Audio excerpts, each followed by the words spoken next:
katika umri wake wa miaka 88 na udhaifu wa kiumri ulikuwepo, basi Mwenyezi Mungu sasa amemuita. Tunasikitika sana kwa msiba huu. Lakini katika taarifa ya msiba wake imeandikwa vizuri kwamba amerudi nyumbani kwa Baba. Tunatoa pole kwa wote. Sisi wenyewe viongozi wa kanisa ambao alituteua tumsaidie kuongoza, tumesikitishwa.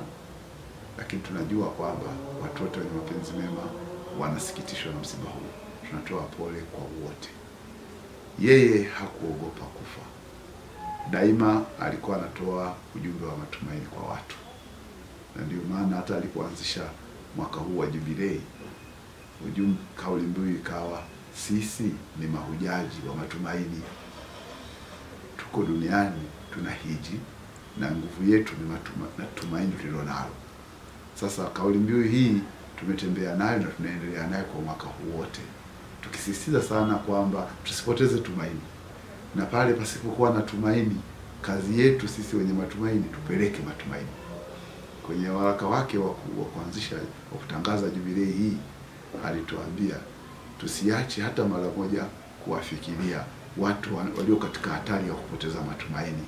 Akataja watu maskini, akataja wagonjwa, akataja wafungwa, akataja vijana.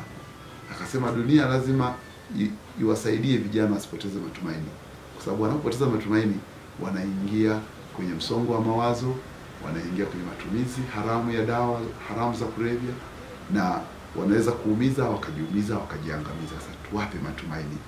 Akataja wakimbizi na wahamahamaji. Hawa watu wengine wanalazimika kuondoka makwao kwa sababu ya hali mbaya, au wanalazimika kuondoka makwao kwenda kutafuta hali nzuri ya maisha, au wanatafuta usalama. Akasema tuwape matumaini hawa pia. Kwa hiyo alitaja makundi mbalimbali ambayo yanahitaji kupewa matumaini. Alikuwa ni papa anayechochea matumaini ya watu. Ndio maana wakati mwingine ilikuwa vigumu kidogo kumuelewa baadhi ya mambo, kwa sababu anapotaka kuleta tumaini wengi wanatafsiri vibaya. Lakini kwa ujumla alikuwa ana nia hasa ya kujaribu kumuishi Yesu Kristo alivyoishi. Sasa katika ujumbe wake wa misa ya jana, siku ya Pasaka, alisema tusibabaishwe na mambo ya dunia yanaweza kututikisha kwa sababu yanapita. Sisi tujipe moyo, tusimame imara, tusipoteze tumaini.